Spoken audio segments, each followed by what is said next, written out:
Good evening. Thanks for joining us tonight. That time of the year again. Today marks the first round of the NFL draft hosted in Detroit. Now, this draft holds some extra significance as it comes just 1 year before Titletown's going to play host in 2025. And that's a legendary Fox Theater in Detroit, downtown Detroit. We do have live team coverage both at home and in the Motor City ahead of round one, airing tonight on WBAY at 7 p.m. So let's head out right to Chris Roth, sports director, with what the Packers might end up doing when they end up on the clock. Chris.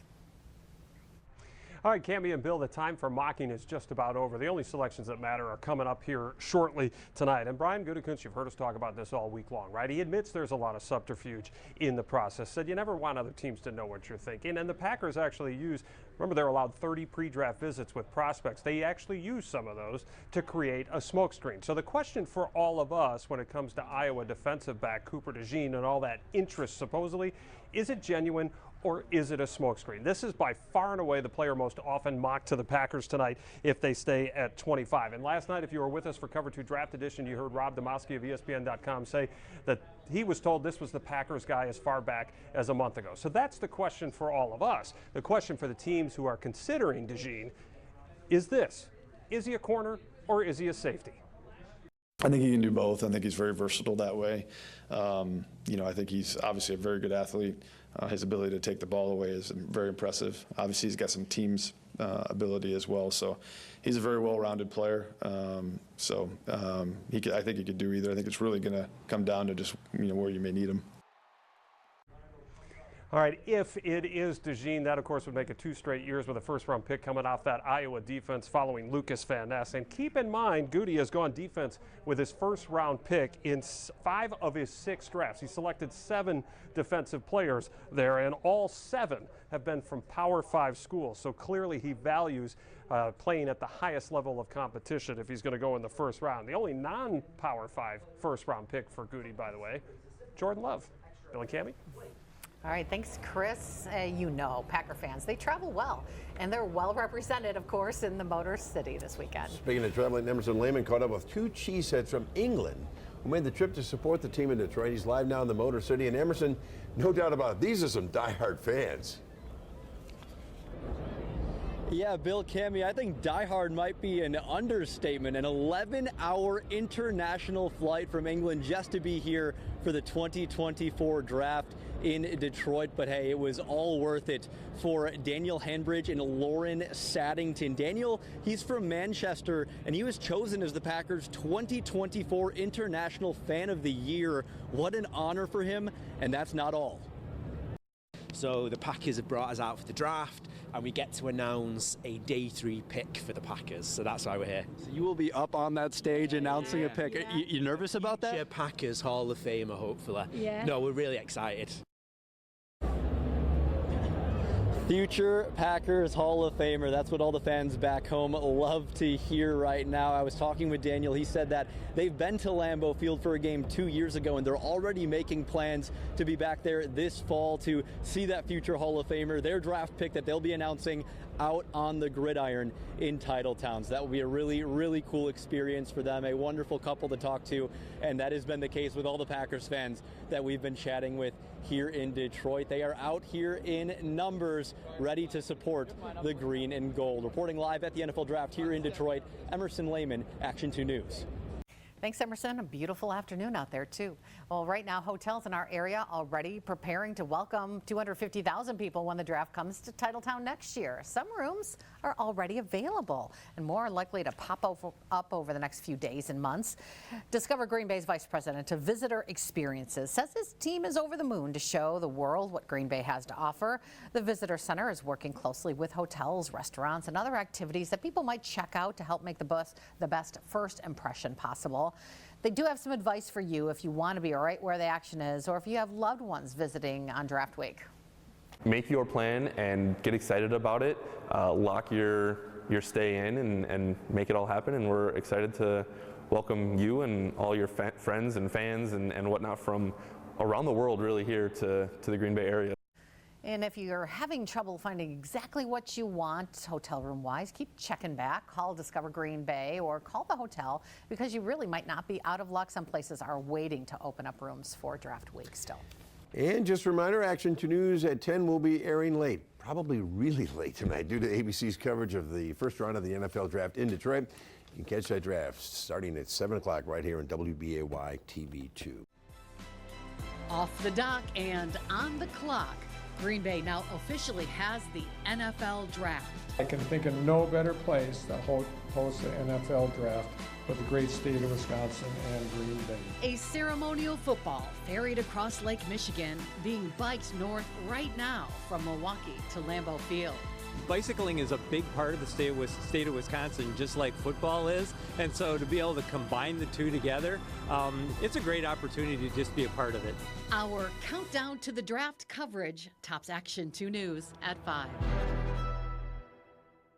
And good evening. Thanks for joining us tonight. 345 days and counting until the 2020-25 NFL Draft, of course, hosted right here in our backyard. Last month's draft held in Detroit today. Michigan passed the baton to Wisconsin in the form of a special football, of course. Tonight, team coverage is focused on our countdown to the draft coverage. We start in Milwaukee with Emerson Lehman, where the handoff between the states took place. The ball has been handed off, the play underway. That draft football on its way to Titletown after an early morning trip over the choppy waters of Lake Michigan to the shoreline here in Milwaukee. The Lake Express ferry taking the handoff from Michigan and delivering that ball safely to Wisconsin. Now, the draft isn't just bringing excitement to Green Bay and the state of Wisconsin. It's expected to bring over 250,000 visitors and an economic impact of $94 million to the state, something Governor Tony Evers says everyone can celebrate. We're the home of Titletown. We sure the hell aren't going to fumble it on our own turf. After rocking and rolling from Detroit across the lake, that football now on more solid ground as it makes its way toward Titletown. Reporting in Milwaukee, Emerson Lehman, Action 2 News. Thanks, Emerson. That pedal to the draft still underway hours after that handoff in Milwaukee. Brittany Schmidt following along the trail. She joins us now live in the newsroom with the path so far. And here's that pedal to the draft path from Milwaukee, starting with the ferry handoff to Titletown. Some pit stops, of course, along the way. Brittany? Bill, the bikers are a couple of hours into their long trek, about 140 miles from Milwaukee to Titletown, with some historic pit stops along the way. Here's an aerial view of their first stop with the ceremonial football in hand, the Summerfest grounds. We are just 36 days away from the annual major music festival in Milwaukee. Next, they stopped at the Milwaukee Art Museum for a quick photo opportunity, home of 30,000 works of art. Then they got back on their bikes, Peter and Tracy Fluke on their tandem bike, and headed north along the lakeshore to Manitowoc to the Farm Wisconsin Discovery Center, a place that highlights Wisconsin's rich history of agriculture. Our crews caught up with the bicyclists along the path, embracing the football-like weather today. It's truly an opportunity to showcase Wisconsin, our communities, the football culture, and also our great outdoor recreation culture and offerings across the state. Biking is something that's truly Wisconsin, just like football. You might not think they go together, but here we are today, cycling to hand off the football for the draft in 2025, and we hope when folks come to the draft that they're here to come visit our communities too, and maybe try biking or some other outdoor recreation. At this time, the bikers should be getting pretty close to their stop in De Pere before continuing on their path to Titletown. We will continue to follow the Pedal to the Draft Brigade as they inch closer, mile by mile, to eventually meet up with kids to honor another Packers tradition. Cammie. Brittany, thank you. Of course, our Emily Byer is on the ground, standing by for that caravan making its way to Lambeau Field. Emily. Cammie, we're here on Armed Forces Drive. We are at the ready at the entrance of Ray Nitschke Field. You can see here beautiful Lambeau Field in the background. What a gorgeous day. This would be a wonderful day to get the kids involved in that bike ride. Now the Packers are asking you and the family to come on down here. Be here at 6 o'clock sharp. Of course, the Packers putting their own twist on the draft by including the kids with the biking tradition. It was first started under the legendary Vince Lombardi in 1958. Since then, kids bring their bikes to Lambeau Field to catch a Packers player and ride over to training camp with them. And in about an hour, kids will help finish that final leg of the journey to Lambeau Field along with the caravan that is still making their way here. So again, grab your green and gold gear, get here. Again, the clock is taking you of 1 hour to meet us here at the entrance of Ray Nitschke Field. Bill. All right, Emily, thank you. Jason Zimmerman continues our team coverage from Lambeau Field where the countdown clock to the draft is about to be unveiled. Jason. Bill, that clock is all set to go, I'm told. Fans are just starting to gather inside the Lambeau Field atrium for tonight's big event. That clock right behind me, you can see it. It is all covered up just above a sign greeting fans either coming to a game or visiting the stadium for another event. This is an exciting time for fans and a chance to show off the stadium and the city to a worldwide audience. Many people telling me it is long overdue, and having a countdown clock on display will allow every second to be savored leading up to the draft next spring. Once in a lifetime opportunity for the Packers, being the smallest city in the NFL out of 32 cities. Yes, that's huge. The unveiling of the countdown clock is scheduled to take place right around 6:30. We'll be streaming it online as well. Reporting live at Lambeau Field, Jason Zimmerman, Action 2 News. It looks like they're still getting some video of everything, getting excited, getting their water set, getting their bikes ready to go. We'll have periodic updates for you throughout the day here on the Digital News Desk, just kind of following along with the fun as the bikers make their way to the frozen tundra. So how does Jeff Hafley's scheme affect what they do this weekend, Jeff? This is not 2009 when they brought Dom Capers in and were making the massive switch from the 4-3 to the 3-4, and they drafted B.J. Raji at number 9 and traded up to take Clay Matthews, those being the two most important positions.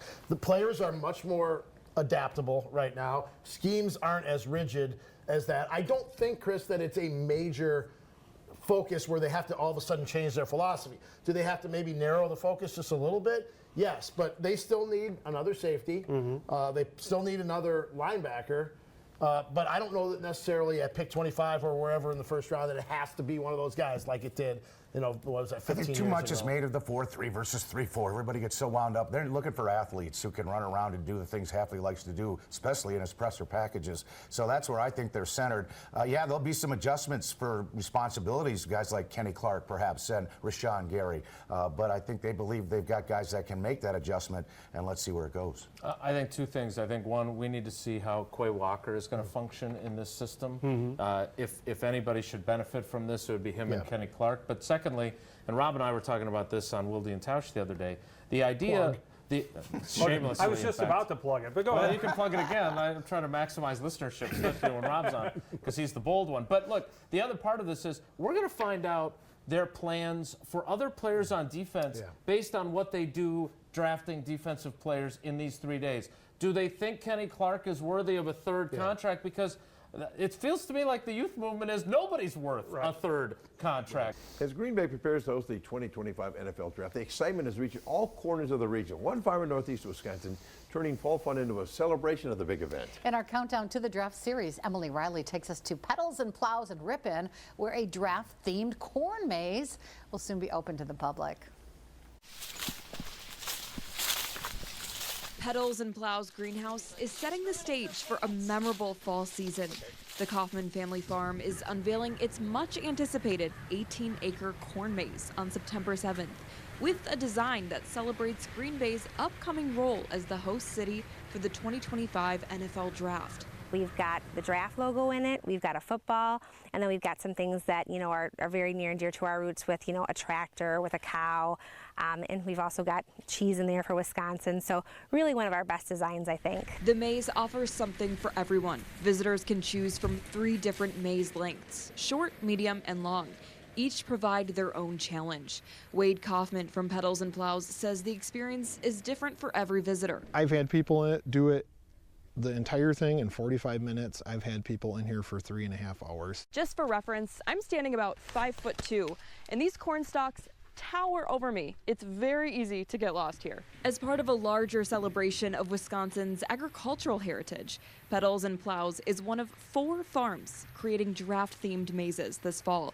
The others include Polly's Pumpkin Patch in Chilton, Felt's Dairy Store in Portage County, and Porter's Patch near Bondwell. I just love watching the magic of bringing everyone together. When it's the weekends and we have events, when we have people out here and families making memories. Besides staying hydrated during your visit, the Kaufmans have important advice for those ready to take on the maze. If anybody comes out here, just have fun. It's such a fun place.